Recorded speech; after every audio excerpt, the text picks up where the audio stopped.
Hello everyone, what is up? It is me, AlbyMTG, and today I'm doing kind of like my pre-release recap video. These are going to be the top 5 biggest takeaways that I had from pre-release. Of course, pre-release was a fantastic time, and I feel like just these 5 just kind of sum it up together, my entire pre-release experience.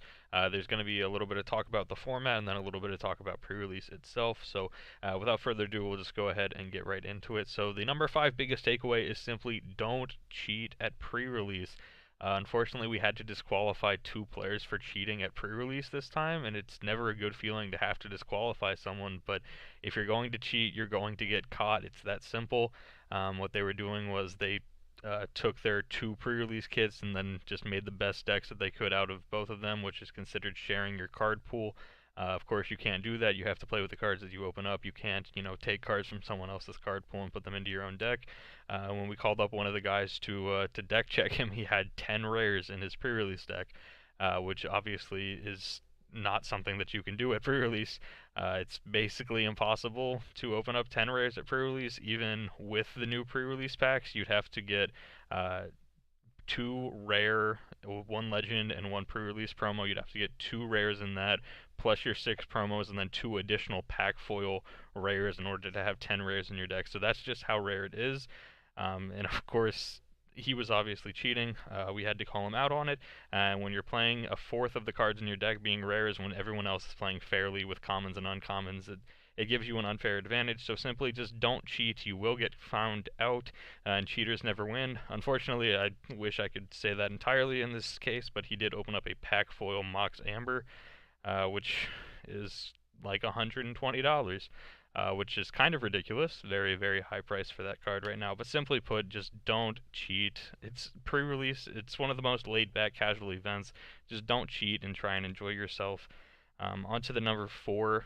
Blue appears to be the strongest color from what I've seen at my pre-release experience. A lot of really strong rares. I got to play Zahid, Djinn of the Lamp. That card was very, very strong. A 4-mana 5/6 flyer is absolutely fantastic. In Bolus's Clutches, also just a very strong uncommon in blue. And then blue had a lot of great commons like Academy Drake and Academy Journey Mage, both of which are fantastic. And then just other cards like Cloud Render Sphinx was pretty strong from what I saw this weekend, and then Blink of an Eye. We all knew it was going to be fantastic, and it lived up to the hype. It was absolutely a fantastic card. It was a reprint of a card from original Zendikar called Into the Royal.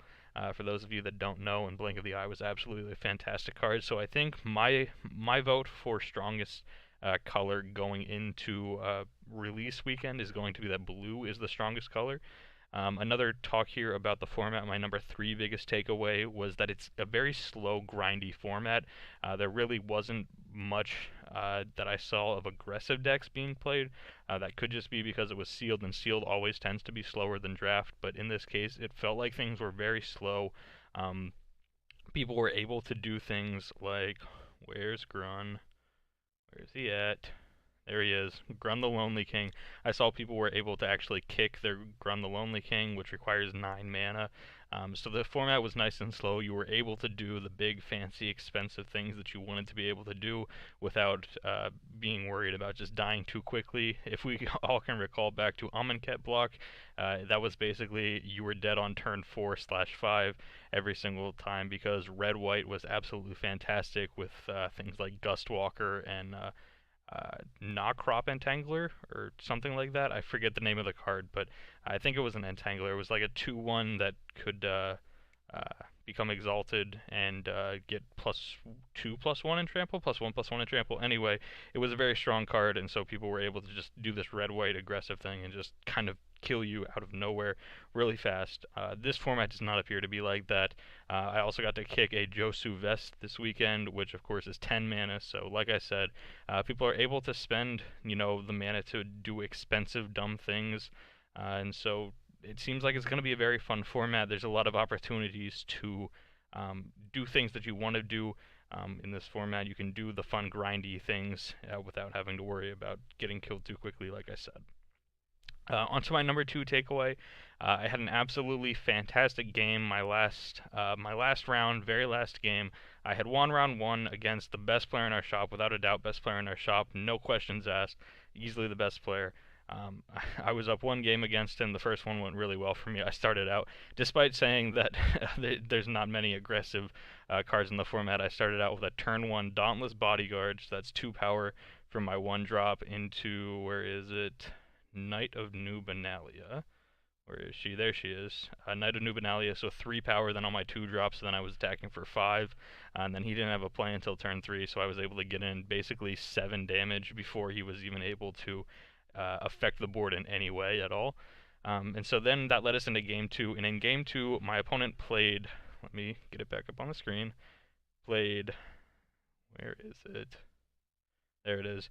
Varric's Bladewing. He got to play Varric's Bladewing 3 times in the game and kicked it twice, and I still ended up managing to win the game. I was on black-white. He was on black-red. He was a very control-y deck, lots of the good black and red removal spells, where the uncommons, he had things like Cast Down, Fight with Fire, Goblin Barrage was in his deck. Just a bunch of really good removal spells. And I somehow ended up managing to win the game thanks to, where is he? Thanks to a Knight of Grace, and I equipped my Knight of Grace with a On Sarah's Wings.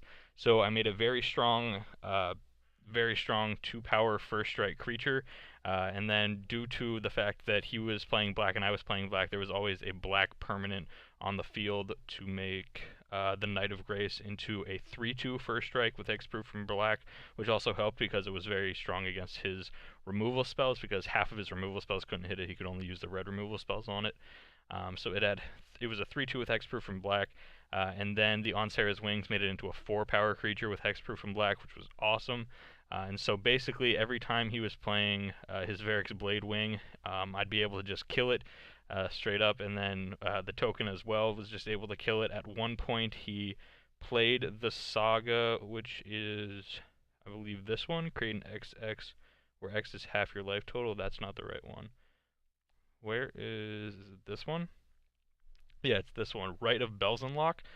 So create a 6/6 black demon creature token with flying, trample, and then if you can't sack a creature, it does 6 damage to you. He was playing this card, and so he had a 6/6 flying trample at one point, and at one point he blocked my knight, whatever the knight was called, Knight of something, the Knight of Grace, that's what it was.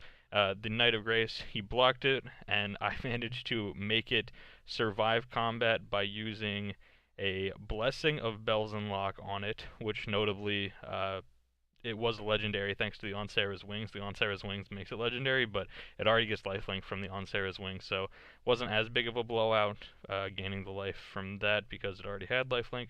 But I used a combination of Blessing of Belzenlock along with, there it is, along with Charge. I brought in charges from the sideboard because I knew I had to be aggressive against him because he was a very black-red control deck, lots of removal spells, so I knew I just needed to kill him as fast as possible. And so I brought in 2 copies of Charge out of my sideboard, and so Charge plus Knight of Belzenlock allowed him, or not Knight of Belzenlock, Blessing of Belzenlock allowed my knight to survive combat when it was being blocked by a 6/6 and a 4/4, which was super, super nice.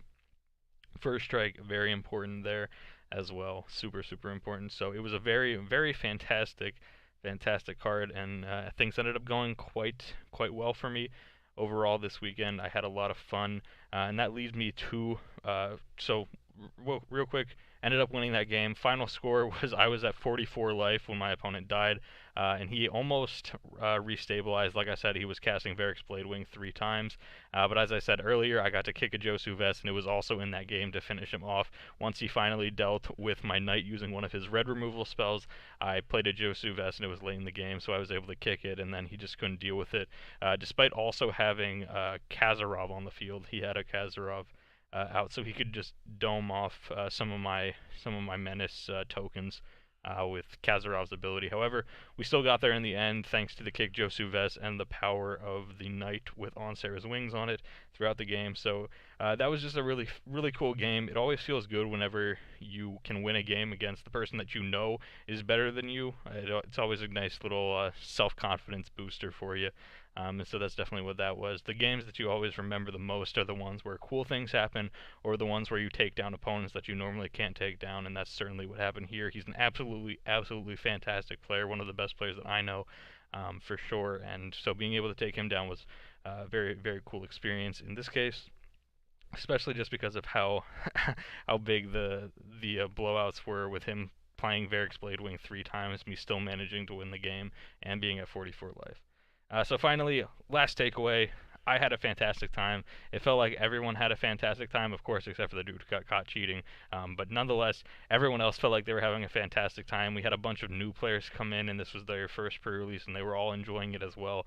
Overall, it seemed like an absolutely fantastic time, and I hope that you guys all had a fantastic time at yours. I've already heard back a few things from some of you guys saying that you had a lot of fun at your pre-release as well, and that also you used some of the tips that I gave you in some of these previous videos that I've been making this week, which is super neat, and I'm very glad to hear that. It's always a good thing to hear whenever people have successful pre-releases that are both either where they do well or that they had fun or both.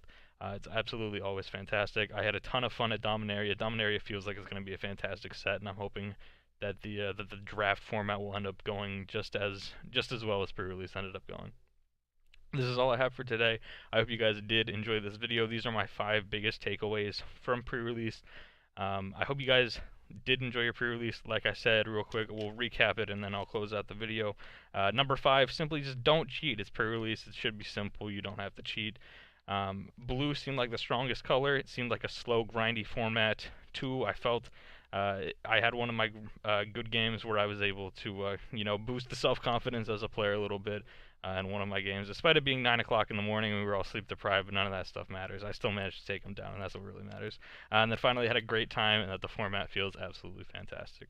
Thank you guys so much for watching this video. If you guys did enjoy it, a thumbs up would absolutely be appreciated, as well as a subscription if you're not subscribed yet already.